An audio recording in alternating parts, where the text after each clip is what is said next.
बच्चों, welcome back. हम लोग आ गए ICR 2019 का पेपर सॉल्व कर रहे हैं। तो उसमें थर्ड पार्ट बाकी है। दो पार्ट में क्वेश्चन नंबर 34 तक सोल्यूशन दे चुके हैं। आज हम लोग 35 नंबर 35 नंबर सवाल से 50 नंबर तक के बाकी 15 सवाल करेंगे। और इस वीडियो के जस्ट बाद जो वीडियो आएगा वो ICAR 2018 का सोल्यूशन आ जाएगा। उसे भी आप लोग बिल्कुल इत्मीनान से देखिएगा। जो सीख सके हर प्रॉब्लम से सीखने की कोशिश करिए। समय सीमा बहुत निर्धारित होती है, इसलिए सवालों को इन ब्रीफ डिस्कस करते हैं। ठीक है बेटा। तो सवाल नंबर 35 सवाल आपको स्क्रीन पर दिखाई दे रहा होगा। साथ ही साथ हम उसे सॉल्व भी करते जा रहे हैं। क्वेश्चन संख्या 35 पर ध्यान दें। क्वेश्चन संख्या 35 कह रहा किसी मेटालिक सिलेंडर की अगर बात करें, एक मेटल का सिलेंडर धातु का सिलेंडर है और इस धातु के सिलेंडर के बारे में जानकारी क्या दी गई है। किसी धातु के ठोस सिलेंडर का द्रव्यमान, त्रिज्या, लंबाई में जो परसेंटेज एरर है 3%, 2%, 1%, तो इसके डेंसिटी यानी घनत्व के मेजरमेंट में कितनी परसेंटेज एरर होगी। ध्यान दें, अगर हम कहते हैं सिलेंडर की लेंथ L है और सिलेंडर का जो रेडियस है वो R है, तो सिलेंडर का जो वॉल्यूम होगा, volume is equal to pi R square L। जहाँ तक रही बात डेंसिटी की, तो density is equal to mass upon volume. So mass की जगह मास लिख लें, वॉल्यूम की जगह लिखें बेटा पाई multiply by R square multiply by L। हम चले परसेंटेज एरर एक्सप्रेशन बनाने, प्रतिशत त्रुटि एक्सप्रेशन। तो D का बोलो क्या बन जाएगा, delta D by D multiply by 100 is equal to M का परसेंटेज एक्सप्रेशन बनेगा delta M by M multiply by 100 plus maximum error चाहिए। तो जो नीचे के नंबर ऊपर नेगेटिव पावर के साथ आएंगे, लेकिन उन्हें प्लस के साथ लिखेंगे। अच्छा, पाई में कोई एरर नहीं हो सकता, कांस्टेंट नंबर है। R का एरर बोलो कितना बचा, पावर बन जाएगी coefficient 2 delta R by R multiply by 100 plus L का एक्सप्रेशन बोलो बेटा डेल्टा L, लंबाई में percentage error delta L by L multiply by 100। ये बन गया एरर का मैक्सिमम पॉसिबल एक्सप्रेशन। अब कह रहा डेंसिटी का एरर, डेंसिटी में होने वाली परसेंटेज एरर लिख दिया परसेंटेज एरर प्रतिशत त्रुटि।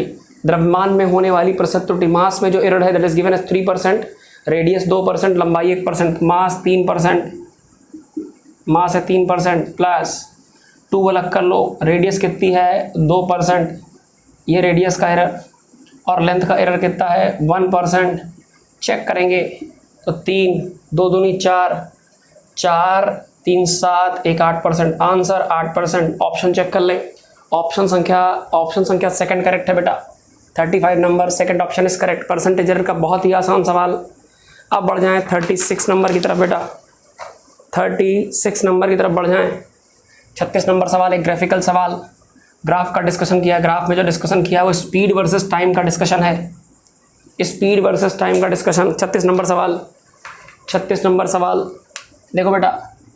क्वेश्चन नंबर 36 क्या कह रहा है, कह रहा दो एक्सेस हैं, ये डिपेंडेंट एक्सेस, ये वेरिएबल एक्सेस। एक में ले लिया टाइम, एक में ले लिया स्पीड। ध्यान दें, जो स्पीड हम लोग लेने जा रहे हैं उसे हम लेंगे मीटर प्रति सेकंड के पदों में। टाइम की बात करें तो 0 सेकंड से स्टार्ट है टाइमिंग। 0 सेकंड से जो पहला टाइम इंटरवल है वो है 4 सेकंड और दूसरा है 8 सेकंड। इसी तरीके से यहाँ 8 मीटर पर सेकंड, यहाँ 16 मीटर पर सेकंड। क्लियर है। तो 8 सेकंड का टाइम डेटा है और 16 मीटर पर सेकंड तक की स्पीड का वेरिएशन है। ग्राफ की बात करें तो पहले स्पीड बढ़ के 16, पहले 4 सेकंड में 4 सेकंड तक स्पीड बढ़ी और फिर अगले 4 सेकंड में स्पीड घटी। ग्राफ का पैटर्न कुछ ऐसा हमसे कह रहा तो आप जो है speed time graph of the particle is given in the fixed axis as given in the figure. कह रहा है एवरेज स्पीड आप बताइए पार्टिकल की 0 से लेकर के 8 सेकंड के बीच में। 0 से 8 सेकंड के बीच में पार्टिकल की एवरेज स्पीड बतानी। स्पीड का वेरिएशन दिया, हमने कहा हमें ज़्यादा कुछ नहीं आता, लेकिन एक सिंपल सा फार्मूला आता है average speed is equal to, बोलो बेटा फार्मूला पढ़ा है आपने, ये बन जाएगा बेटा total distance upon total time. एक बात मैं आपको और बता दूं, अगर यहाँ पर डिस्कशन एवरेज वेलोसिटी का होता तो हम टोटल डिस्प्लेसमेंट अपॉन टाइम लेते। ठीक बात। अब जरा देखिए, अब आपने हमसे कहा कि सर टोटल डिस्टेंस कैसे निकालें।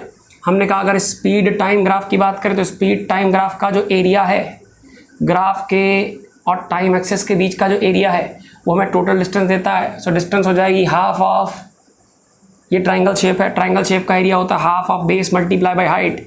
बेस की बात करोगे तो 8 मल्टीप्लाई बाई हाइट की बात करोगे तो ये है हाइट 16, 2 से काटो 4, 16 चौको 64, ये आ गई distance in terms of metre. तो एवरेज स्पीड बराबर टोटल डिस्टेंस कितनी, 64 metre, 64 metre upon duration of time 0 से लेके 8 सेकंड, 8 सेकंड का टाइम लग रहा है। 8 सेकंड करो, 8 8 64, 8 8 64 से बन जाएगा 8 इन terms of metre per second.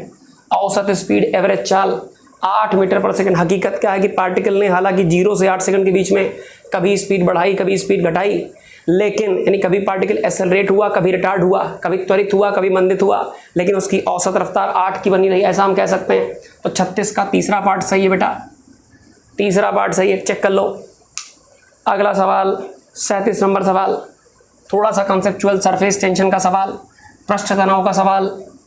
सवाल देखिए क्या कह रहा है, कह रहा साहब the angle of contact between the capillary tubes and the 3 liquids in the 3 container ABC 30 degree, 90 degree, 120 degree. Level of liquid capillary tube में कैसा होगा। सवाल संख्या 37 नंबर सवाल देखिए, कह रहा किसी कैपिलरी ट्यूब में जो लिक्विड है वो लिक्विड जो है कितने लेवल राइज कर गया है। इसका कनेक्शन याद करो, कॉस थीटा के टर्म्स में आता है। H is equal to, exact formula नहीं दिमाग में, लेकिन ये कंफर्म है कि जो राइज ऑफ हाइट है वो कॉस थीटा के प्रोपोर्शनल है। अब मैं यहाँ 3 बातें आपसे कहूँगा कि थीटा की 3 वैरायटी हो सकती हैं। अगर थीटा लेस देन 90 अर्थात एक्यूट एंगल है तो ये आंसर पॉजिटिव आएगा, हाइट बढ़ जाएगी, सो लेवल क्या कर जाएगा, राइज करेगा। अगर यही थीटा 90 से बड़ा है अर्थात हम इसे लिख सकते हैं ये हमारा ऑब्ट्यूस एंगल है, तो यही आंसर नेगेटिव आएगा, हाइट गिर जाएगी, सो लेवल ऑफ लिक्विड बोलो बेटा फॉल कर जाएगा। बात कर रहे हैं आखिरी थीटा बराबर 90 डिग्री है, कॉस 90 0, हाइट में कोई फर्क नहीं आएगा, नो वेरिएशन। अब हमें सवाल का बेसिक मिल गया। आइए चेक करते हैं, हमारे पास 3 ट्यूब्स हैं ABC, कह रहा है एक में 30 डिग्री, एक में 90 डिग्री, एक में 120 डिग्री। ठीक है भाई, तो ए वाली ट्यूब में 30 डिग्री एंगल ऑफ कांटेक्ट है। एंगल ऑफ कांटेक्ट का मतलब होता है लिक्विड की जो टेंजेंट है और जो सॉलिड सरफेस है उसके बीच बनने वाला एंगल, ये एंगल ऑफ कांटेक्ट कहलाता है। उसी का डिस्क्रिप्शन लिखा हुआ है। ए बी में 90 दिया है, सी जो कैपिलरी ट्यूब है उसमें एंगल ऑफ कांटेक्ट 120 डिग्री है। आप जरा चेक करिए, आइए बेटा, आइए भैया, ए में जो एंगल है 30 डिग्री 90 से कम है अर्थात ए में लेवल बढ़ जाएगा। बी में 90 डिग्री है, बी में कोई परिवर्तन नहीं होगा। सी में 120 डिग्री है, ऑब्ट्यूस एंगल है, लेवल गिर जाएगा। ऑप्शन पढ़िए, करा बी में लिक्विड गिर जाएगा, बी में 90 डिग्री गलत बात, सी में बढ़ जाएगा, सी वाली 120 डिग्री ऑब्ट्यूस घट जाएगा।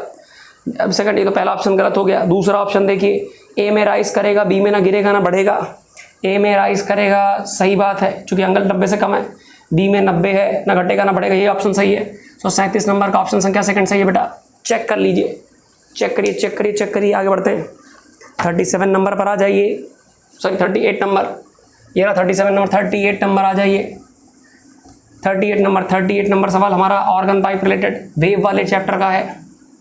ऑर्गन पाइप में क्या कह रहा है, the ratio of numbers of antinode present in the third harmonic to that present in the fourth harmonic in an open organ pipe. किसी खुले ऑर्गन पाइप में तृतीय सन्नादी और चतुर्थ सन्नादी के बीच में अनुपात बताना है। 38 नंबर प्रॉब्लम, बहुत बढ़िया प्रॉब्लम, बहुत ही शानदार। कह रहा भैया एक ऑर्गन पाइप ले लो और इसमें तृतीय सन्नादी बनाओ। हमने कहा लो भैया पहले ऑर्गन पाइप बना लिया। प्रथम सन्नादी मतलब ऐसे बनना सिखा दें आपको, है ना। ये मान लीजिए इतना बड़ा ऑर्गन पाइप है तो इसका जो पहला सन्नादी फर्स्ट हार्मोनिक बनेगा ओपन ऑर्गन पाइप का वो ऐसा, सेकंड हार्मोनिक ऐसा, थर्ड हार्मोनिक ऐसा, ये आपका हार्मोनिक रेडी हो गया। ये लीजिए आप जरा देखिए, इसे हटा दो। एंटीनोड गिनना, एंटीनोड का मतलब वो हिस्सा जहां मैक्सिमम डिस्प्लेसमेंट करे stationary wave, maximum displacement wave, maximum displacement wave के सारे पार्टिकल मैक्सिमम डिस्प्लेसमेंट पर है, मैक्सिमम। तो ये बना antinode number 1, antinode number 2, antinode number 3, antinode number 4। तो ये थर्ड हार्मोनिक है, first harmonic, second harmonic, third harmonic. ये हमारा है थर्ड हार्मोनिक और इसमें 1 2 3 4 4 एंटीनोड हैं, ध्यान दें 4 एंटीनोड हैं। और देखिए जरा, फिर हमसे इसने कहा, कह रहा कि थर्ड हार्मोनिक और फोर्थ 4 देखिए, 4 देखिए, 4 देखिए, ये रहा आपका organ pipe. First harmonic, second harmonic, third harmonic, fourth harmonic. थोड़ा गंदा हो गया डायग्राम, साफ बना दे बेटा, साफ बना देते हैं। देखिए जरा, ये हमारा ऑर्गन पाइप, ये first harmonic, second harmonic, third harmonic and fourth harmonic. ये रहा। आइए गिनते एंटी नोड। पहला एंटी नोड, दूसरा एंटी नोड, तीसरा, चौथा, पांचवा। 5 एंटी नोड हैं। ये नोड्स हैं, नोड्स है मिनिमम डिस्प्लेसमेंट कंडीशन। तो ये हमारा फोर्थ हार्मोनिक है, फोर्थ हार्मोनिक। इसमें 5 एंटी नोड है। तो थर्ड हार्मोनिक और फोर्थ हार्मोनिक के एंटी नोड का रेशियो 4:5, 4:5 रेशियो है किसी में? यस, पहला option, first option is the correct option. Check कर लें। अब बढ़ते सवाल नंबर 39 की तरफ। 39 नंबर 39 नंबर देखिए जरा।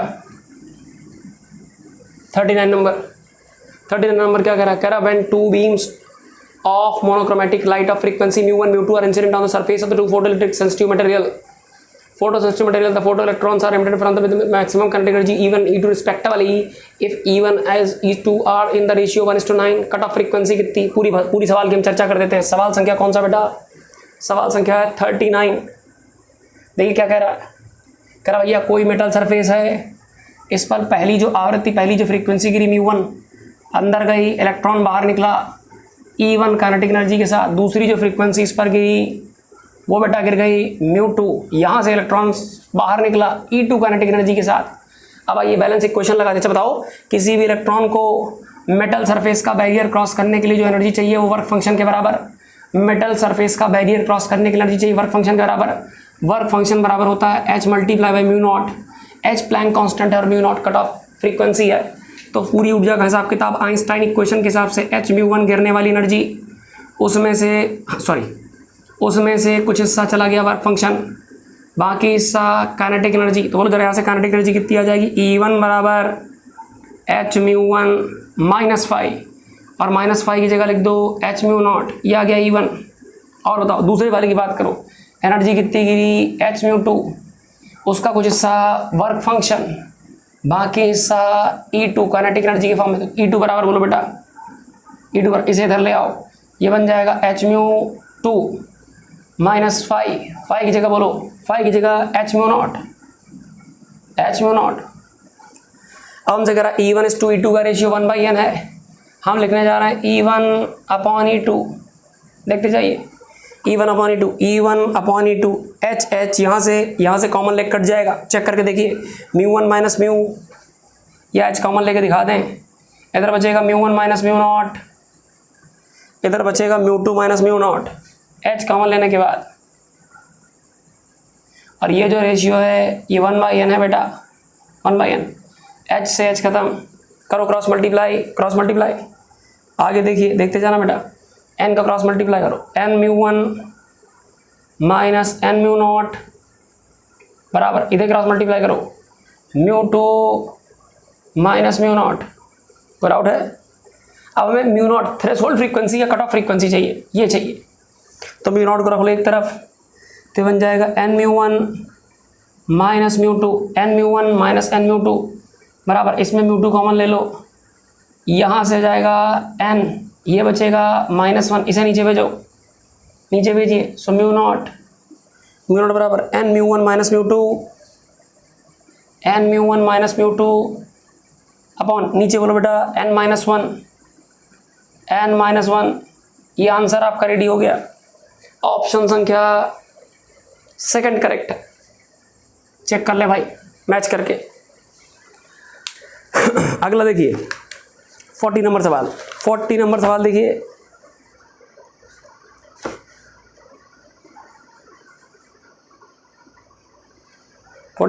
रफ कर दे बेटा।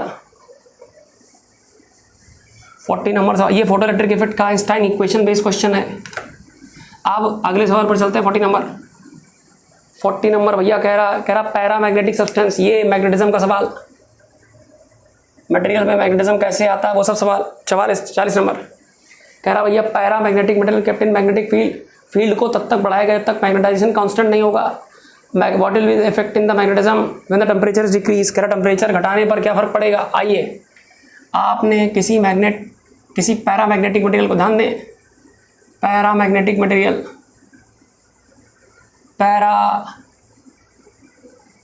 मटेरियल इसे आपने किसी नॉर्थ पोल और साउथ पोल के बीच में रख दिया ताकि ये मैग्नेटाइज हो सके। इसके अंदर से मैग्नेटिक फील्ड लाइन गई और सारे मॉलिक्यूल्स को अपनी डायरेक्शन में ओरिएंटेट करने लगी, ये भी मैग्नेट जैसा बनने लगा। ध्यान दे पैरामैग्नेटिक सब्सटेंस पे टेम्परेचर का इफेक्ट आएगा। टेम्परेचर बढ़ाओगे रैंडमनेस बढ़ेगी, मैग्नेटिक कैरेक्टर ख़राब होगा। लेकिन अगर इसे आपने मैग्नेटिक फील्ड में रखा है और ये तब तक मैग्नेटाइज करा जा रहा जब तक कि ये परफेक्ट मैग्नेट ना बन जाए, तो सैचुरेशन स्टेट के बाद अगर आप इसका टेम्परेचर घटाते हैं तो टेम्परेचर बढ़ाने से मैग्नेटिक कैरेक्टर कम होता है, लेकिन टेम्परेचर के घटने से मैग्नेटिक कैरेक्टर पर कोई फर्क नहीं पड़ेगा। सुनना बहुत ध्यान से, फिर से बता रहे हैं, अगर पैरामैग्नेटिक मटेरियल पूरी तरीके से मैक्सिमम पॉसिबल वैल्यू तक मैग्नेटाइज हो सका है, यानी मैग्नेटाइज होते होते इसमें कांस्टेंट मैग्नेटाइजेशन हो चुका है, कांस्टेंट मैग्नेटिक कैरेक्टर आ चुका है, तो टेम्परेचर बढ़ने का तो फर्क पड़ेगा लेकिन टेम्परेचर के घटने का कोई फर्क नहीं पड़ेगा। ऑप्शन संख्या 4 मैग्नेटाइजेशन विल रिमेन कांस्टेंट, कोई फर्क नहीं पड़ेगा। चौथा नंबर 40 का चौथा नंबर 41 नंबर 41 नंबर कैपेसिटर का सवाल, 41 नंबर कैपेसिटर संधारित्र का सवाल। किसी समांतर पट्टिका संधारित्र जिसकी पट्टिकाओं का क्षेत्रफल a है, बीच की सेपरेशन d है। सुनना सवाल सुनना, फोटो बना के दिखाते हैं। सवाल नंबर 41 41 नंबर सवाल देखो बेटा, हम कैपेसिटर की ऐसी फोटो बना रहे हैं, ये वाली पॉजिटिव प्लेट, ये वाली नेगेटिव प्लेट, कैपेसिटर की प्लेटों के बीच का जो सेपरेशन है स्मॉल d। किसी एक प्लेट की बात करें, अगर हम पूरी प्लेट फोटो के फॉर्म में दिखाएं तो हम आपसे कह सकते हैं कि किसी एक इंडिविजुअल जो प्लेट का एरिया है वो a है। बोलो जरा इसकी कैपेसिटेंस कितनी है। आपने कहा सर पैरेलल प्लेट की कैपेसिटेंस C बराबर epsilon naught A by D. आपने कहा सर इसमें कुछ परिवर्तन किया गया है, प्लेटों में पट्टी भर दी गई। कितनी पट्टी भरेगी देखना जरा। हम कहते हैं अगर हमारे पास कोई कैपेसिटर उसकी प्लेटों के बीच में हम कोई डाइलेक्ट्रिक मटेरियल K वाला भर दें और प्लेटों के बीच की सेपरेशन D हो, प्लेटों की जो प्लेट है प्लेट की थिकनेस T हो, तो इसकी जो कैपेसिटेंस हो जाएगी C या C डैश बराबर, बोलो जरा क्या हो जाएगा, epsilon naught A upon D minus T plus T by K। Epsilon naught A area, D दोनों प्लेट के बीच गैपिंग, T इस स्लैब की थिकनेस, पट्टी की थिकनेस, और T बाई K में K डाइलेक्ट्रिक मटेरियल। कह रहा भैया इसमें परिवर्तन किया गया, इसमें परिवर्तन किया गया, यहाँ बीच की गैप में K बराबर 4 का D बाई 2 मोटाई का मटेरियल भरा गया। अब जरा कैपेसिटेंस बोलो बेटा कितनी हो। अब कैपेसिटेंस को मान लिया C डैश बराबर, मदद करना, एप्सिलॉन नॉट A जो पहले एरिया था वही अभी भी एरिया है, अपॉन बीच की गैपिंग बेटा अभी भी वही है D माइनस थिकनेस कितनी है D by 2, D minus D by 2 plus T by K, T का मतलब थिकनेस जो कि D बाई 2 बाई K का मतलब dielectric constant that is given as 4। तो C डैश बराबर epsilon naught A upon D minus D by 2 is D by 2 plus D by 4 2 जा 8। तो C डैश बराबर एप्सिलॉन नॉट A अपॉन ऊपर 4 नीचे 4 multiply करो D बाई 8, ये बन जाएगा 4D by 8 upon 8, LCM 8, 4D plus D 5D, 8 ले जाओ ऊपर, आंसर बन गया 8 बाई 5, ऊपर बचा एप्सिलॉन नॉट A, नीचे बचा D। 8 बाई 5 का मतलब 1.6, नई capacity 1.6, epsilon naught A by D पुरानी कैपेसिटी है, तो नई कैपेसिटी पुरानी का अगर 1.5 गुना होती 1.5 तो 50% बढ़ गया, 1.6 60% बढ़ गया। आंसर डायरेक्ट चेक कर सकते हैं, आंसर सेकंड पार्ट आ रहा है। अगर आपने कहा सर हम परसेंटेज तरीके से लगा, हमने कहा परसेंटेज चेंज बराबर फाइनल वैल्यू 1.6C डाइलेक्ट्रिक भरने के बाद initial value C upon initial, final minus initial upon initial multiply by 100, 1.6 सी में सी निकल गया, 0.6 सी अपॉन सी मल्टीप्लाई बाई 100, सी से सी कैंसिल, 0.6 मल्टीप्लाई बाई 100, 60% चेंज आ गया, 60% लिख दें यहाँ पे, ये वेरिएशन आ गया, परसेंटेज चेंज बराबर 60%, 60% बढ़ गया घट गया, नई कैपेसिटेंस 1.6 गुना हो गई, बढ़ गई। आप देखिए सवाल नंबर 42, 42 ये कैपेसिटेंस का क्वेश्चन रहा। अब आते हैं क्वेश्चन संख्या 42 पर, जो कि ग्रेविटेशन का क्वेश्चन है, गुरुत्वाकर्षण का। 42 नंबर का 3 इक्वल मास हैं जिन्हें L लेंथ के इक्विलेटरल ट्रायंगल के कॉर्नर पर रखा गया है। मैग्नेटिक फोर्स बताना है M मास पर, जो कि किसी मिड पॉइंट पर। फोटो देख लीजिए, 42 नंबर सवाल। 42 नंबर, 3 मास किसी ट्रायंगल के कॉर्नर पर रखे गए। ये वाला मास M, ये वाला भी M, ये वाला बेटा M, लेंथ बोलो L, इक्विलेटरल ट्रायंगल है तो सारी लेंथ आपस में कैसी होंगी, इक्वल। ये वाला भी L, सब L है। ये एंगल कितना बेटा, जरूरत पड़ेगी 60, इधर भी 60, इधर भी 60। जो सामने वाली साइड है, किसी एक साइड के मिड पॉइंट पर एक मास रखो M। अब मैंने आपसे पूछा इस M मास पर फोर्स बताना है, तो क्यों ना हम इसे अलग तरीके से रख लें। हमने इसे स्क्वायर में रखा, हमने कहा इस मास पर फोर्स बताना है, तो इस मास पर ये वाला मास एक फोर्स लगाएगा, अट्रैक्शन पीछे की तरफ। इस मास पर ये वाला मास अट्रैक्शन लगाएगा आगे की तरफ। इन दोनों के बीच जो फोर्स होगा that is G M1 M2 upon आधा लंबाई L/2 का whole square, M1 M2 upon आधी लंबाई L/2 का होल स्क्वायर। इन दोनों के बीच जो फोर्स होगा G पहला मास दूसरा मास, दोनों के बीच की लंबाई L/2 का होल स्क्वायर। क्या दोनों फोर्स इक्वल अपोजिट है, यानी कैंसिल कर देंगे, तो इन दोनों की बेसिस पर कोई फोर्स नहीं लगेगा। लेकिन ये वाला तो इसे ऊपर की तरफ खींचेगा, कितने फोर्स के साथ, किसी कांस्टेंट ग्रेविटेशनल फोर्स के साथ। देखो जरा कितना आता है। आपने कहा सर मान लीजिए दोनों के बीच की सेपरेशन कितनी बेटा, R, तो इन दोनों के बीच फोर्स कितना लगेगा। आपने कहा सर G पहला मास दूसरा मास, बीच की सेपरेशन R का स्क्वायर। ठीक, इसे यहाँ कर लेते हैं। अब R कैलकुलेट करना है, ध्यान से देखो। इस ट्रायंगल में कोई ऐसा रेशियो जिससे R और L कनेक्ट हो जाए, ये अननोन है, ये नोन है। आपने कहा सर लगा दीजिए sin 60 बराबर परपेंडिकुलर अपॉन हाइपोटेनस, तो हम लगाने जा रहे हैं साइन ऑफ 60 डिग्री, sin 60 बराबर perpendicular R upon hypotenuse L, लंब बटे कर्ण। ये हो जाएगा √3/2 बराबर R बटे L को करो क्रॉस मल्टीप्लाई, यहाँ R बराबर कितना आ गया, √3/2L।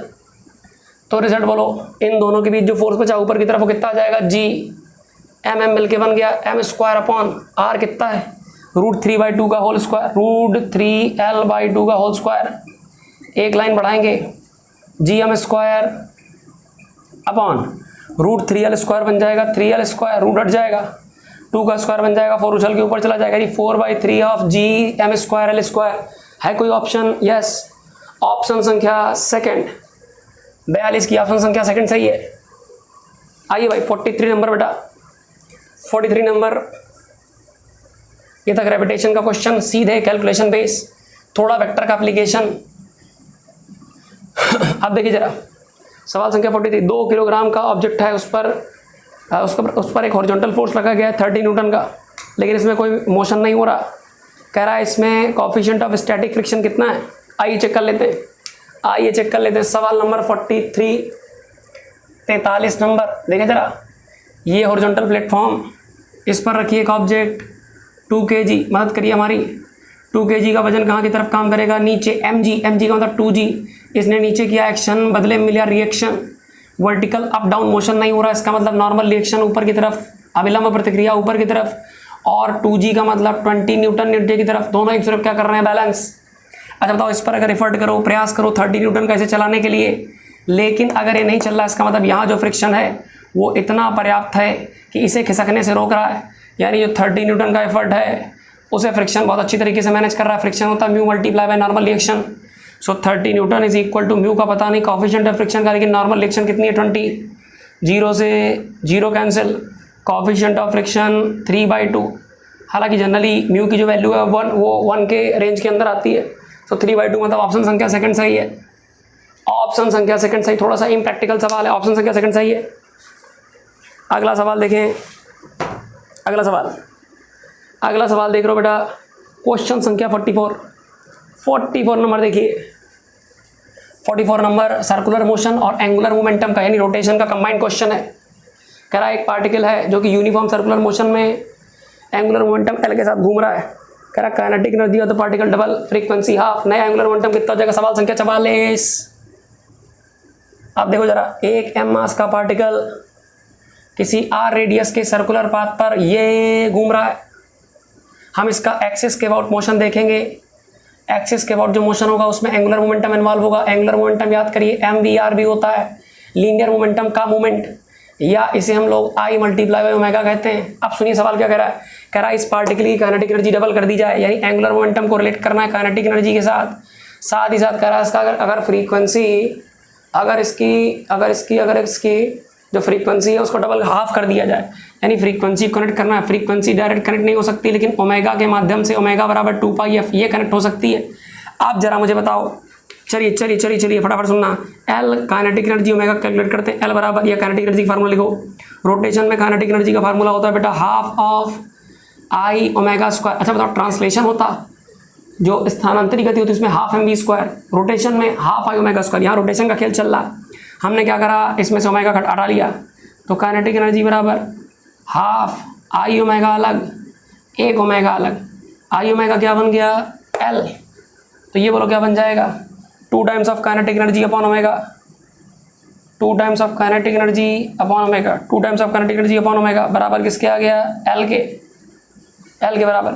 यानी एंगुलर मोमेंटम काइनेटिक के डायरेक्टली प्रोपोर्शनल, ओमेगा के इनवर्सली प्रोपोर्शनल। सवाल सुनना क्या कह रहा है। कह रहा भैया नया एंगुलर मोमेंटम, या ऐसा कहते हैं L' बराबर क्या होगा, जब काइनेटिक एनर्जी को दुगना कर दिया जाए, यानी काइनेटिक की जगह 2 काइनेटिक एनर्जी और फ्रीक्वेंसी को आधा, अगर ये आधा तो ये भी आधा, फ्रीक्वेंसी आधी यानी ओमेगा को आधा, तो आधा जो नीचे ऊपर चला जाएगा, ये दो बढ़ गया, 2 दूनी 4 बढ़ गया। नया एंगुलर मोमेंटम 4 गुना होगा 2 काइनेटिक एनर्जी अपॉन ओमेगा का, और यही पुराना एंगुलर मोमेंटम है। So new angular momentum is actually 4 times of the previous angular momentum. नया कोणीय संवेग पुराने का 4 गुना, ऑप्शन संख्या 3 सही। 45 नंबर सवाल पे आ जाएं। 45 नंबर सवाल देखिए जरा, 45 नंबर देखिए जरा। कह रहा wheel of motorcycle accelerate with uniformly from the rest, in the first second it undergoes angle of 2 radian, what will B angle through which it rotates in the next second. चले भाई 45 number सीखने लायक सवाल। ये आपका platform, ये यहाँ कोई wheel है जो कि रेस्ट मतलब ओमेगा नॉट बराबर 0 घूमना शुरू करता है। 1 सेकंड बाद ही कुछ एंगल घूम जाता है। जो भी एंगल घूमता है उसका इन्फॉर्मेशन दिया गया है, कितना दिया गया है, 2 रेडियन। अच्छा बताओ, अगर एक्सेलरेटेड मोशन है तो डिस्प्लेसमेंट में सीखते थे S बराबर ut + ½ at², ut + ½ at²। इसी को एंगुलर में कन्वर्ट करो, लीनियर की जगह एंगुलर डिस्प्लेसमेंट थीटा, ut की जगह बोलो बेटा omega naught × t plus half of linear acceleration a की जगह अल्फा × t²। हम चले इसी फार्मूले की मदद से, रेस्ट से शुरू किया, थीटा कितना चला 2, थीटा बराबर omega naught t, omega naught into T, omega naught 0 है जो कि शुरुआत रेस्ट से हो रही, प्लस हाफ ऑफ अल्फा का था पता नहीं, लेकिन पहले सेकंड की गति है 1 का स्क्वायर। सो 2 रेडियन बराबर, यहाँ से 2 मिला, ये 0, ये बन गया हाफ, इधर अल्फा बराबर 4, जो भी है रेडियन पर सेकंड स्क्वायर। ये जानकारी हमको मिल गई। अब कह रहा अगले सेकंड में कितना चलेगा, किस सेकंड में, सेकंड में कितना थीटा चलेगा, तो उसको मैं θ2 नाम दे दिया। अब बताओ किसी पर्टिकुलर समय में चली गई दूरी, 90 सेकंड में चली गई दूरी, याद करिए आपने सीखा होगा S बराबर U प्लस हाफ ऑफ, और अच्छा लिख देते हैं इधर पे, S बराबर U plus half of a 2t - 1। ये किसी 90 सेकंड में चली गई दूरी, इसको कन्वर्ट करो एंगल में, थीटा बराबर omega naught plus half of alpha bracket में था 2t - 1। आइए चेक करते हैं। सो थीटा दूसरे सेकंड में बराबर ओमेगा नॉट 0 जो कि शुरुआत रेस्ट से हुई है, हाफ ऑफ अल्फा बोलो बेटा 4, ये अभी निकाला हम लोगों ने, ब्रैकेट में दूसरे सेकंड की बात हो रही, 2 दूनी 4, 4 में गया 3, 3 चौको 12, 12 का आधा 6, आंसर 6 रेडियन। दूसरे सेकंड में 6 रेडियन चलेगा। ऑप्शन है कोई? यस, तीसरा नंबर ऑप्शन है, तीसरा नंबर, थर्ड नंबर ऑप्शन। अगला सवाल आ जाए। अब देखिए जरा, आइए बच्चों, आइए 46 नंबर कह रहा था angle of prism is theta. ठीक है भाई, if the angle of minimum deviation means DM is given as pi minus 2 theta, then the refractive index of prism में बी रिटन एज न्यू की बातचीत कर रहा है। चलो भाई 46 नंबर, 46 नंबर कह रहा है जो प्रिज्म है, ये आपका कोई प्रिज्म होगा, इसका जो एंगल है थीटा, कह रहा है कि angle of minimum deviation means delta M, उन्होंने इसको डीएम लिखा है, ये इसको डीएम लिख रहे हैं, हम लोग आदत में डाल चुके हैं डेल्टा एम लिखने की, वो दिया गया है पाई माइनस 2 थीटा।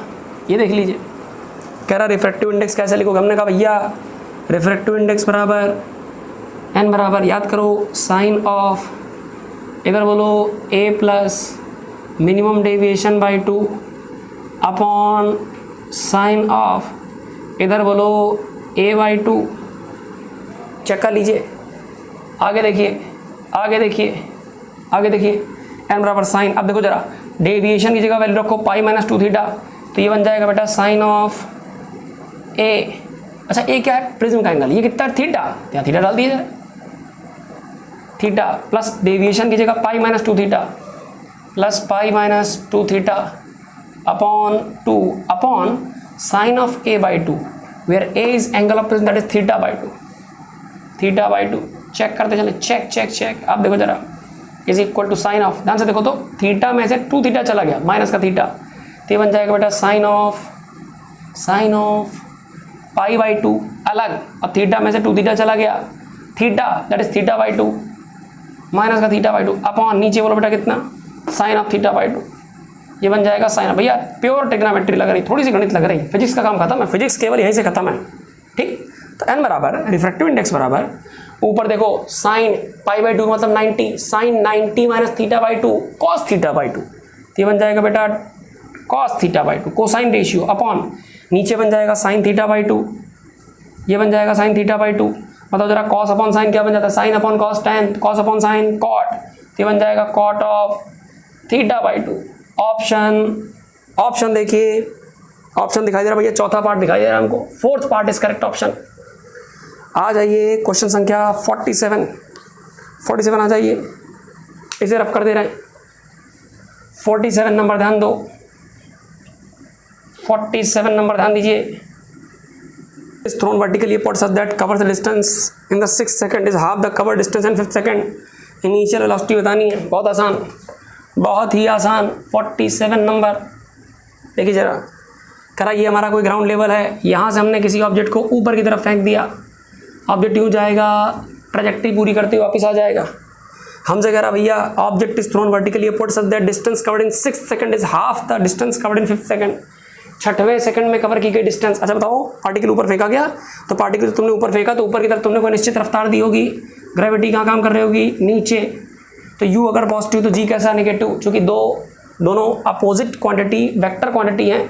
अब देखो जरा, हमसे कह रहा है 6ठे सेकंड में जो डिस्टेंस है वो 5वें सेकंड के डिस्टेंस का हाफ है। तो पहले हम इस बात को मैथमेटिकली लिख लें कि 6ठे सेकंड में चली गई डिस्टेंस 5वें सेकंड में चली गई डिस्टेंस का आधा।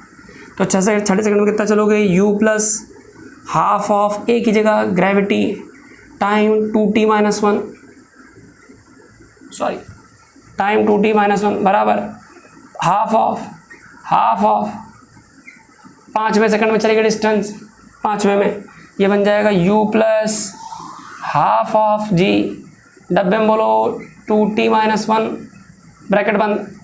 फर्क समझिए, 6ठे सेकंड में t की जगह बेटा 6, 5वें सेकंड में t की जगह 5। करें कैलकुलेशन। ऑब्जेक्ट को आपने किसी u रफ्तार से फेंका, हम चले कैलकुलेशन करने। देखना बेटा, इधर बचा u प्लस ग्रेविटी की वैल्यू 10, 6 दूनी 12 में गया 11, 11 इंटू 10, 11 110 आधा 55। आराम से कैलकुलेट करना। ये बोलो कितना बचा बेटा? u/2 प्लस एक बात और देखिए, एक बात और, आपने फेंका ऊपर, ग्रेविटी नीचे, तो बेटा ये माइनस होगा। आपने फेंका ऊपर u प्लस, तो ग्रेविटी माइनस, तो ये माइनस यहाँ आ जाएगा। u/2 इधर बोलो बेटा, इधर बोलो बेटा 1/2 इंटू ऐसा कर लें, ये हो जाएगा माइनस हाफ ऑफ भैया, एक हाफ ये, एक हाफ ये, ग्रेविटी 10, ये बोलो 5 दूनी 10 में से गया 9, 9 दम 90, तो ये 90 बन जाएगा, 90/4, 90/4। ठीक है भाई, u बराबर, चेक करते हैं, u प्लस 55, सॉरी ये माइनस है ना बेटा, तो यहाँ माइनस आ जाएगा, तो u माइनस 55 बराबर u/2 minus 90/4, 90/4, u minus u/2 55 minus 90/4। इसे घटाओ, 55 चौको 220, 220 में से 90 चला गया, 130, u बराबर 2 बराबर, ये बना बेटा 130 बाई 4 भी बचेगा, 2 से काटो 2 बार, 130 का आधा 65 metre per second square 65, u is equal to 65 metre per second. क्या किसी ऑप्शन में गिवन है? आपने कहा यस सर, हमारे पास ऑप्शन संख्या सेकंड दिखाई दे रही है, ऐसी सेकंड नंबर। हालांकि इस बात से थोड़ा सा असंतुष्टि है सवाल में कि अगर हमें टोटल टाइम का जिक्र किया जाता तो हम ये पता कर पाते कि 5वां 6वां सेकंड यहाँ पड़ा कि यहाँ पड़ा कि यहाँ पड़ा।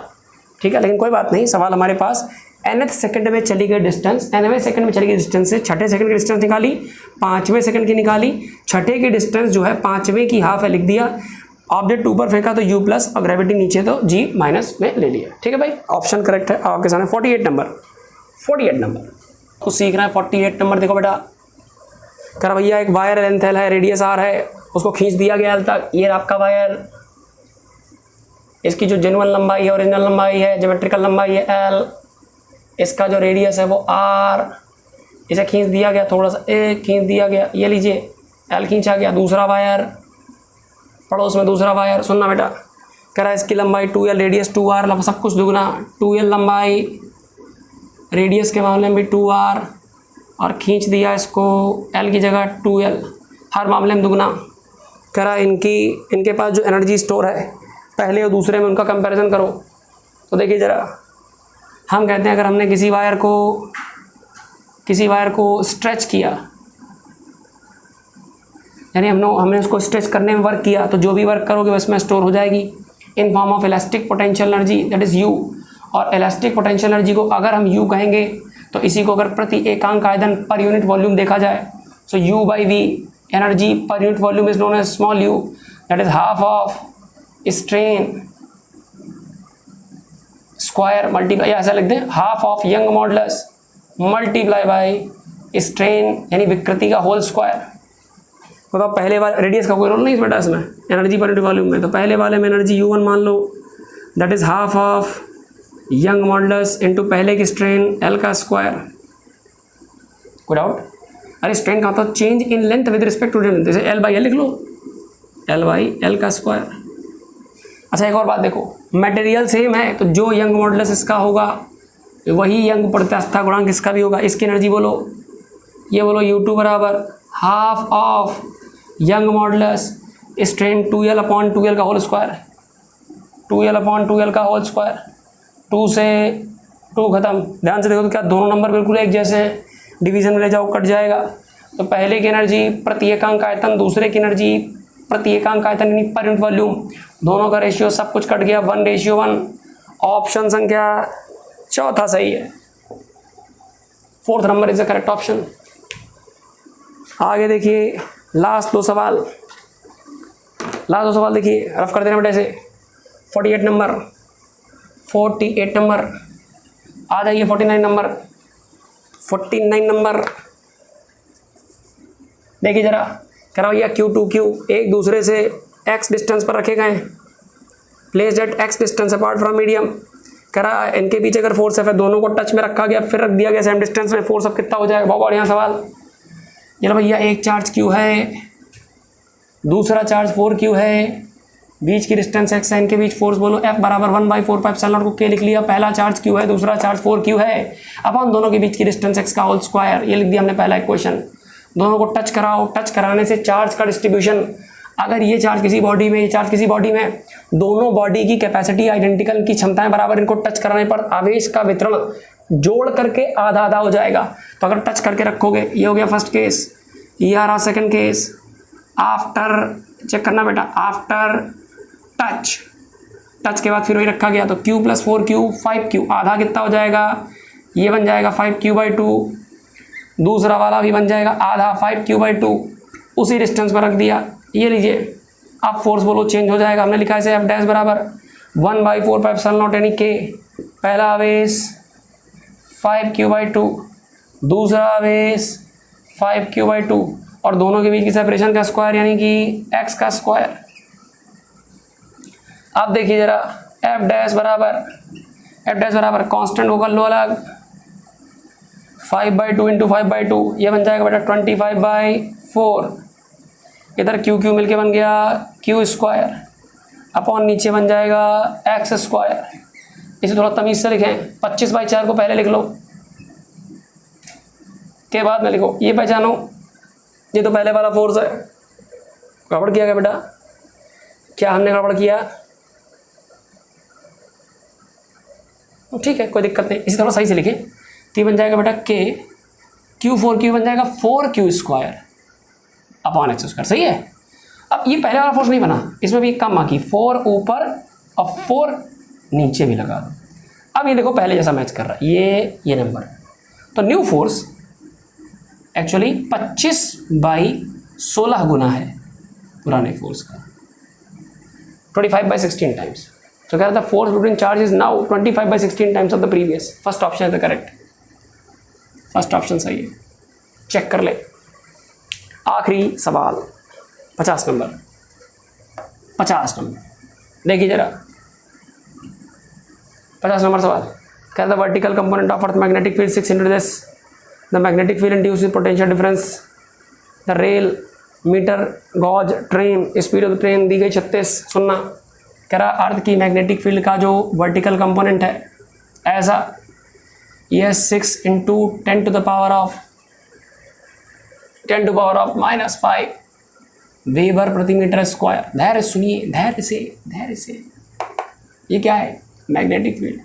भैया ये ट्रेन एक आ रही, समझिए जरा, हालात को समझिए, ये ट्रेन आ रही, ये इस कंपोनेंट को यूं काटते हुए आ रही। सुनना बड़ा ध्यान से, अगर कोई मेटेलिक कंडक्टर किसी मैग्नेटिक फ्लक्स को परपेंडिकुलर काटे, हम ऐसा कह सकते हैं कि लंबाई, चाल और चुंबकीय क्षेत्र तीनों आपस में लंबवत हो, यानी कोई मैग्नेटिक कोई कंडक्टर एलिमेंट फ्लक्स को यूं काटे कि उसकी चाल, उसकी लंबाई और मैग्नेटिक फील्ड सब परपेंडिकुलर हो, तो इसमें एक ईएमएफ आ जाएगा, वैद्युत वाहक बल। ई बराबर BLV होता है, हालांकि BLV sin थीटा, जहाँ थीटा बराबर 90।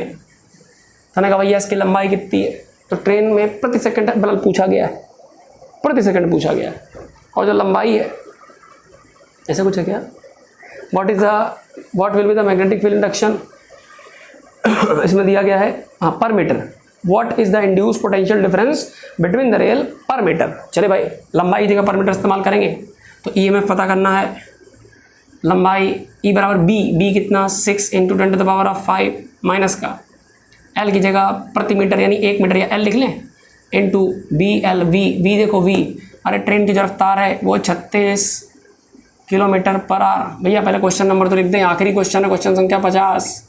चेक कर ले, मैग्नेटिक फील्ड परपेंडिकुलर काम कर रहा है, ट्रेन उसे चीरती हुई जा रही है। अगर लेंथ, वेलोसिटी और मैग्नेटिक फील्ड एक दूसरे के म्यूचुअली परपेंडिकुलर हो तो इसमें ईएमएफ इंड्यूस होगा, E बराबर BLV। तो E बराबर B की जगह वैल्यू रख दी, L की जगह L रख दिया, और V की जगह वेलोसिटी रखेंगे, लेकिन मीटर पर सेकंड में, तो 36 किलोमीटर प्रति घंटे को अगर 36 को 5/18 से मल्टीप्लाई, आपने सीखा होगा बचपन से कि किलोमीटर प्रति घंटे को 5/18 से मल्टीप्लाई कर दो तो मीटर पर सेकंड बन जाएगा। 18 से काटा 2 बार, answer 10 metre per second, 10 metre per second. तो वेलोसिटी की जगह बेटा BLV, V की जगह B की वैल्यू, लंबाई की जगह L और वेलोसिटी की जगह 10 मीटर पर सेकंड स्क्वायर। आप L को भेजो नीचे, तो EMF per unit length is equal to 6 × 10⁻⁻5 में से 1 चला गया, माइनस का 4। EMF पर यूनिट लेंथ, इसे आप कह सकते हो वोल्ट प्रति मीटर, वोल्टेज प्रति मीटर, पोटेंशियल ग्रेडियंट पर मीटर, या इसे ही कह सकते हो इंड्यूस्ड इलेक्ट्रिक फील्ड, ये आपकी आ जाएगी इतने वोल्ट पर मीटर, 6 × 10⁻⁻⁴ वोल्ट पर मीटर। या पर मीटर में जो वोल्टेज पूछा जाए आपसे, कह रहा मान लो पर मीटर कितना वोल्टेज, तो लेंथ की जगह रखो बेटा 1 को क्रॉस मल्टीप्लाई, तो पर मीटर वाला खेल खत्म हो जाएगा। ये ईएमएफ या वोल्टेज आ गया, क्लियर है ना। तो ये आपका ऑप्शन संख्या कौन सा सही है भाई, second number is the correct option. भाई ईएमएफ पूछता है तो ई बराबर BLV, लंबाई पर मीटर कह रहा है तो लंबाई की जगह 1 मीटर रख लो, यहाँ 1 मीटर रख लो। तो अगर यहाँ 1 मीटर रखते हो तो BLV का सीधा कैलकुलेशन आ रहा, अगर L रख के कैलकुलेशन करते हो तो इलेक्ट्रिक फील्ड का कैलकुलेशन आ जाएगा, ठीक है। तो ये थे आपके 50 सवालों के कैलकुलेशन। अब हम लोग मुलाकात करेंगे अगले वीडियो जिसमें हम लोग 2018 ICAR का क्वेश्चन डिस्कस करेंगे। किसी एक आधे क्वेश्चन में अगर आपको +- 19-20 एरर लग रही है तो मैं भी उसे एक बार देख लूंगा, आप भी उसे अच्छे से देख लें, और कमेंट सेक्शन में आप चाहें तो कमेंट करके उस पर्टिकुलर पॉइंट को इंडिकेट कर सकते हैं। बस I have tried my best, कोशिश करी है आप तक सही सोल्यूशन सही तरीके से पहुंचे, टॉपिक की डेप्थ भी कवर करने की थोड़ी कोशिश की है, लेकिन समय सीमित है, सोल्यूशन आपको हर क्वेश्चन का देखना है, सवालों की संख्या ज़्यादा है, इसलिए हर टॉपिक पर बहुत डिटेल डिस्कशन पॉसिबल नहीं है। See you in the next video, thank you.